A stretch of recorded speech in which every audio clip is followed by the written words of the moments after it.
السلام عليكم ورحمة الله وبركاته. الحمد لله وكفى وسلام على عباده الذين اصطفى. أما بعد، يقول الله تبارك وتعالى في كلامه المجيد بعد أعوذ بالله من الشيطان الرجيم: وهو الذي جعل الليل والنهار خلفة لمن أراد أن يذكر أو أراد شكورا. رب اشرح لي صدري ويسر لي أمري واحلل عقدة من لساني يفقهوا قولي. اللهم صل على محمد وعلى آل محمد وبارك وسلم. اللهم صل على محمد وعلى آل محمد وبارك وسلم. اللهم صل على محمد وعلى آل محمد وبارك وسلم.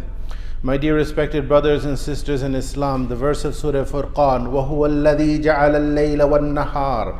It is He who has made the day and night, the night and the day, khilfatan, khilfa, khalifa, khalaf, comes one after the other, day after day, night after night, day, night, night, day. Why?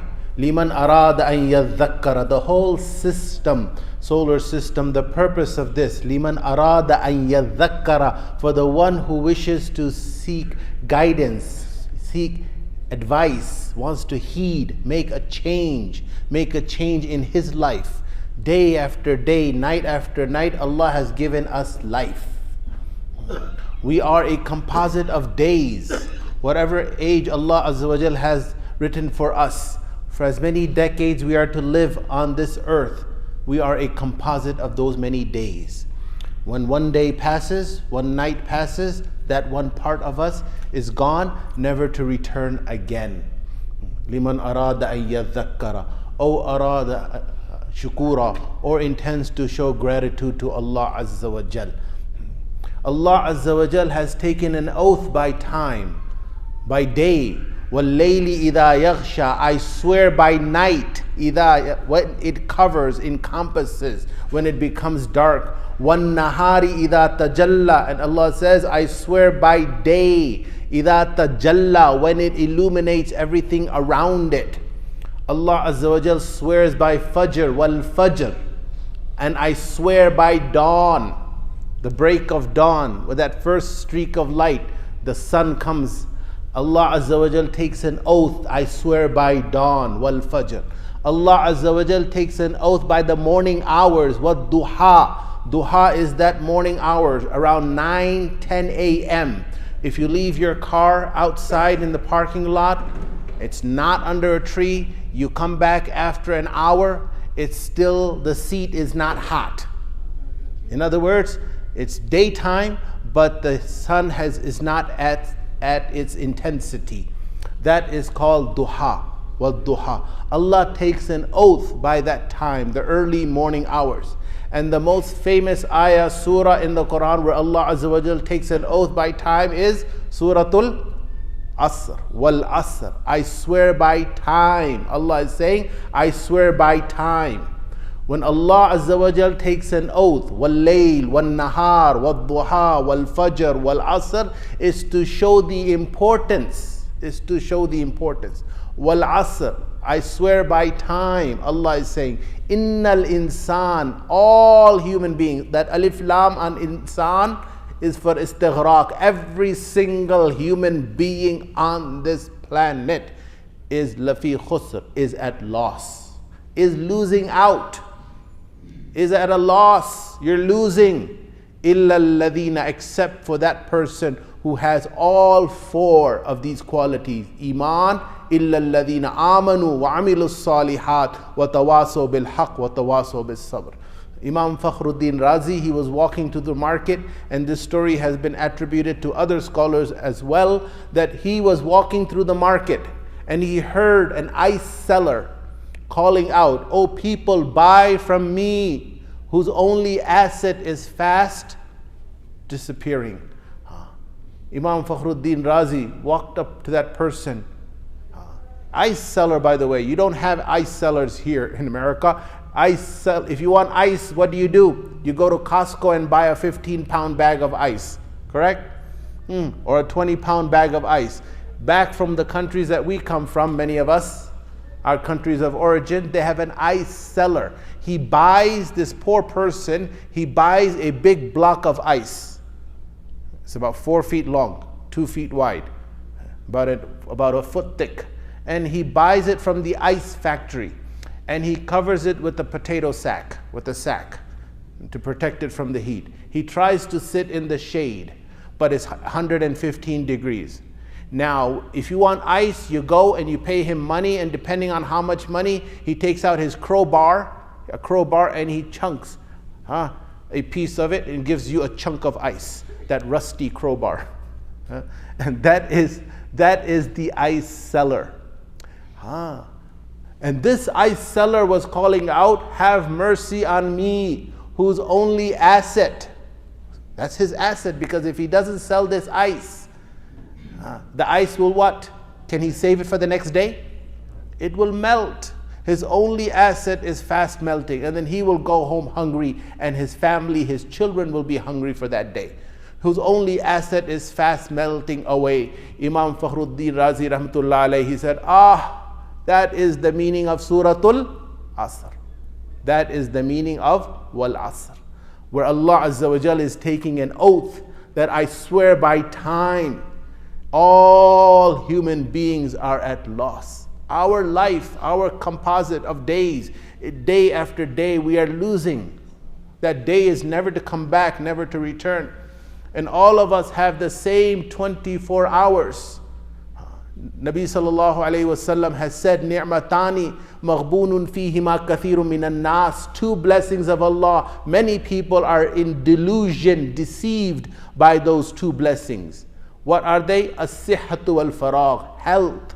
A person is healthy, he doesn't realize what a big blessing of Allah this is till he is sick or he becomes old. And the second, al-faragh, time, leisure time, the blessing of Allah Azza wa Jal.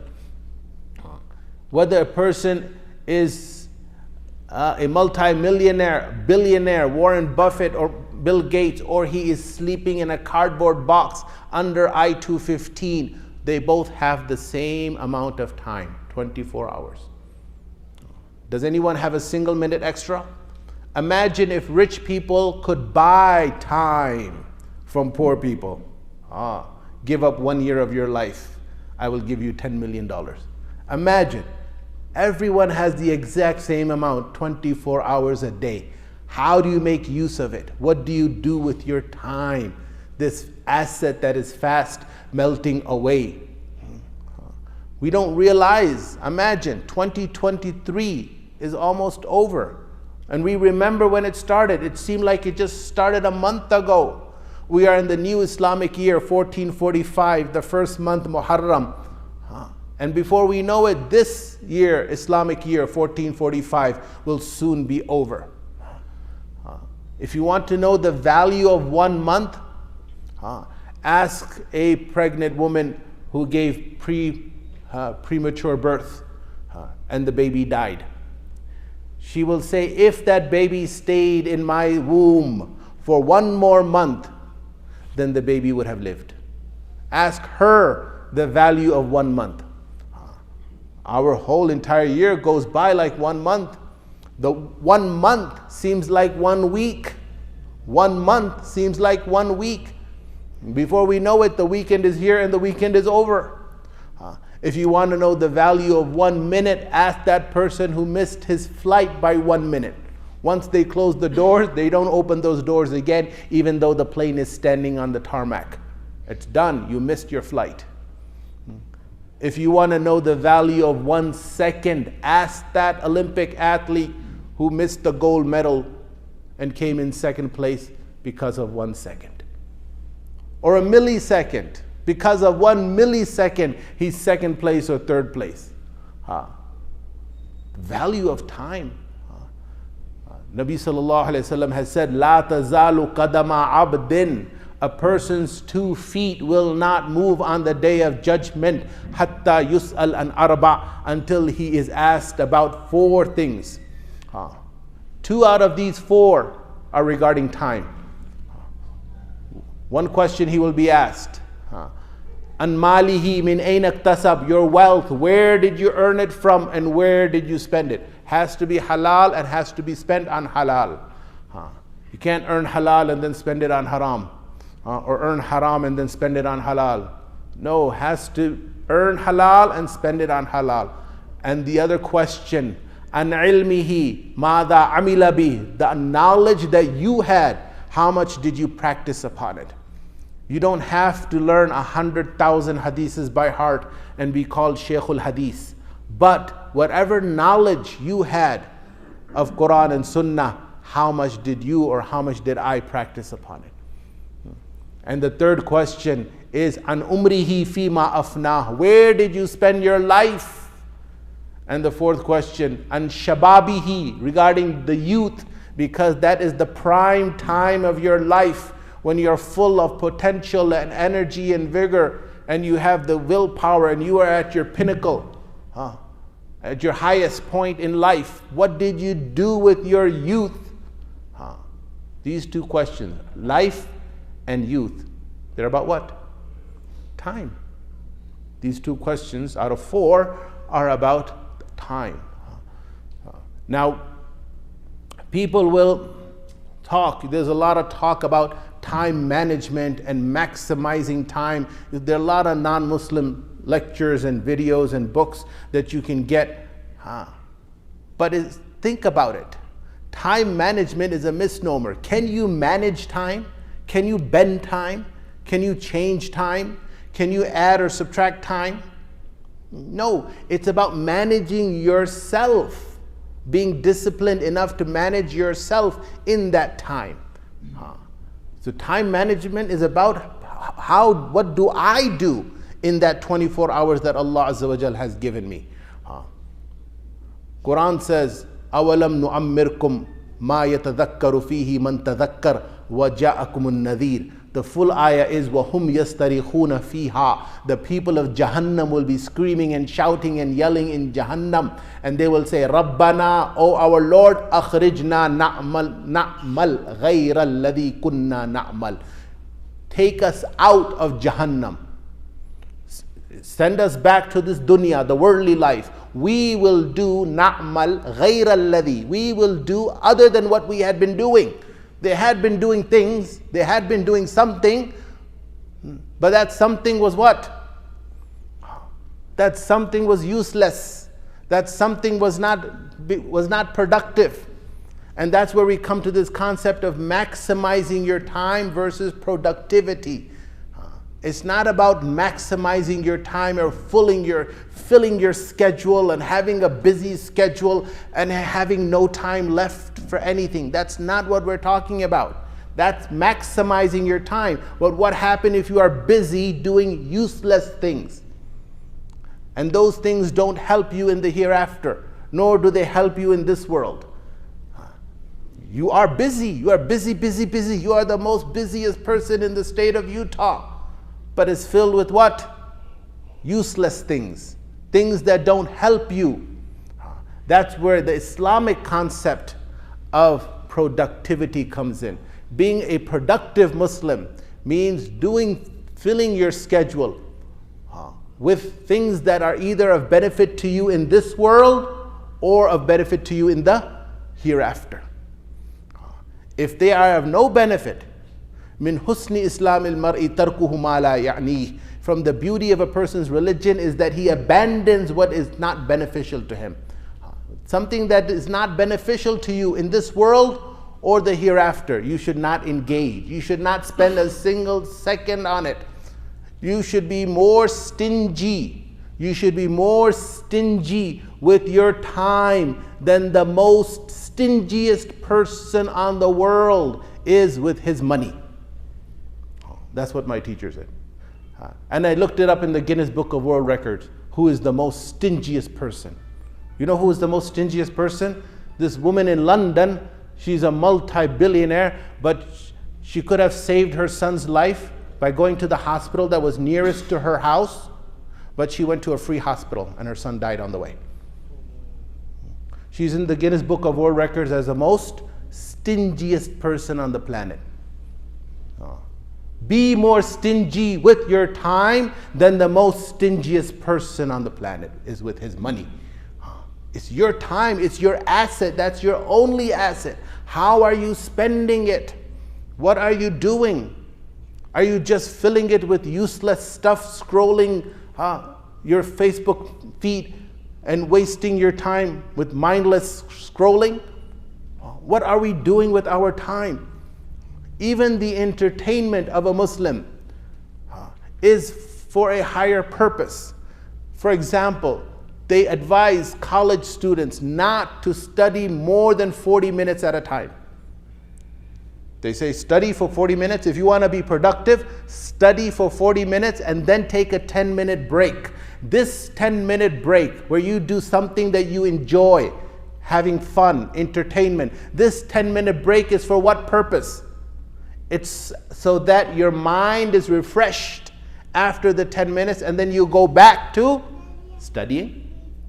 That is what entertainment is for a Muslim. Yes, we have fun, we have entertainment, we play sports, but there's a higher purpose in mind. It's not just useless waste of time or filling our schedule because we have nothing else better to do or we are killing time. Sports could be for the purpose of having a healthy lifestyle, being physically healthy. Everything that we do should be of benefit to us, either in this world or the hereafter. Imam Ghazali rahmatullah alayhi, based on the seerah of Nabi sallallahu alayhi wasallam, states that a believer should be doing 4 things with his time. And this is in order of importance. Number 1 is seeking beneficial knowledge. Seeking beneficial knowledge. Knowledge that will be beneficial to you either in this life or the life hereafter. Number 1. Number 2 is ibadah, worship of Allah Azza wa Jal. That includes not only the prayers, but the recitation of the Quran, the adhkar, dua, muraqabah, muhasabah, meditation, accounting, taking account of your day. How did I spend my day? As a matter of fact, at the end of the day, a person should do muhasabah, take account of how did I spend my day? What did I say that I should not have said? Did I say something that I will be held accountable for on the day of judgment? Yes, imagine. So taking account of yourself. So the second is ibadah. The third is helping others, being of assistance and help and aid to others. Imagine, think for a second. If you are helping someone change their flat tire, your real goal, intention is what? That this act will benefit you where? In the hereafter. So even though it looks like you're helping someone else, but in reality, you have a higher goal, not just to get him back on the road, but this act of piety, goodness, virtue, of helping someone will benefit you in the hereafter. And the fourth thing a person should engage his time in is earning a halal livelihood. Earning a halal livelihood. This is a plan, how we should spend our day, how we should spend our night. And Allah Azza wa Jal has given us structure, a God-given structure, I call it. Because we get up early morning.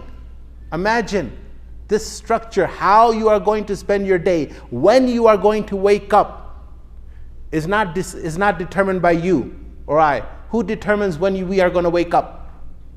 Allah. And who determines when we are going to go to sleep? Allah, because you don't want to go to sleep before Isha prayer, correct? No. You cannot go to sleep at 9 p.m.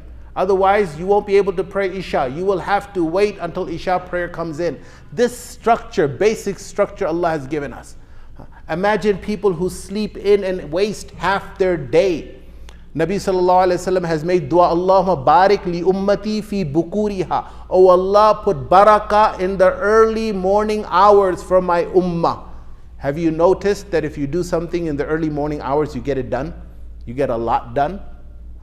If you wake up for Fajr and start working on your chores, errands, on your to-do list, chances are you will get done by 11 o'clock, 12 o'clock, noon, you are done. And if you sleep in and wake up at 11 or 12, half your day is almost gone and there's no barakah in your time. To plan, we should plan. Plan is not against tawakkul. Yes, we should plan our day. How am I going to spend my day? Nabi sallallahu alayhi wasallam would plan. Some people say planning is against tawakkul, is against putting your trust in Allah. You are making a plan for the day. This is what I'm going to accomplish today. This is what I'm going to accomplish tomorrow. But you say what? Insha'Allah. Insha'Allah. That this is my plan, if Allah wills. A person should have a plan for the whole entire year. A person should plan for the next 5 years. Nabi sallallahu alayhi wasallam said, if I am alive next year, I will do 20 days of i'tikaf in Ramadan instead of 10 days. Was this not planning?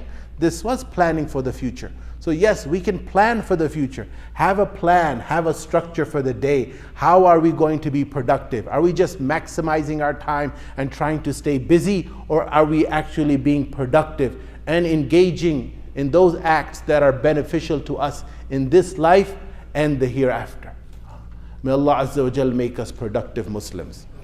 May Allah Azza wa Jal give us long, healthy, prosperous life. One person we laid to rest, buried just Monday, 22-year-old. He was going for his wedding. He was driving to the airport for his wedding in Jordan. Had a car accident, died on the spot. You can imagine how devastated the family was. Young, charming, handsome, healthy, mashallah, charismatic, 22 years old. Now instead of a wedding, there's a funeral. The boy's family is there, the girl's family is there. How many of us were alive? How many of our community members were alive last year, 1444, and this year, 1445? They are no longer with us. Who knows how many of us will be here next year? Not to procrastinate, not to put off anything till tomorrow. Abdullah ibn Umar radiyallahu anhu said, إِذَا أَصْبَحْتَ فَلَا تَنْتَظِرِ الْمَسَاءَ وَإِذَا أَمْسَيْتَ فَلَا تَنْتَظِرِ الصَّبَاحَ. When it's morning, don't wait till the evening. If you have to get something done, get it done. If it's evening, don't wait till the morning, get it done. We tend to, all of us, have this bad habit to some extent, where we put off things till tomorrow. Ghadan, bukra, ghadan, tomorrow, tomorrow, tomorrow. Al-waqt ka-sayf, idh lam taqta'hu qata'aka. Time is like a sword.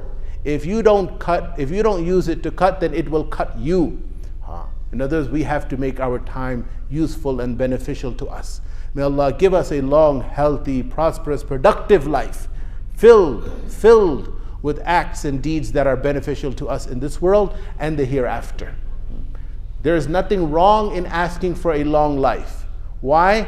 Because a long life for a sinner, one who is indulged in haram, for a sinner, it is beneficial for him. How? Because it gives him the chance, the opportunity to do tawbah, to repent. And a long life for a pious person, for a righteous person, is also beneficial. Why? Because it gives him an opportunity to do more good deeds. So long life either way is good for us. So a person should ask for a long life, a healthy, productive, prosperous life. وَمَا عَلَيْنَا إِلَّا الْبَلَاغُ. Please pray yourself.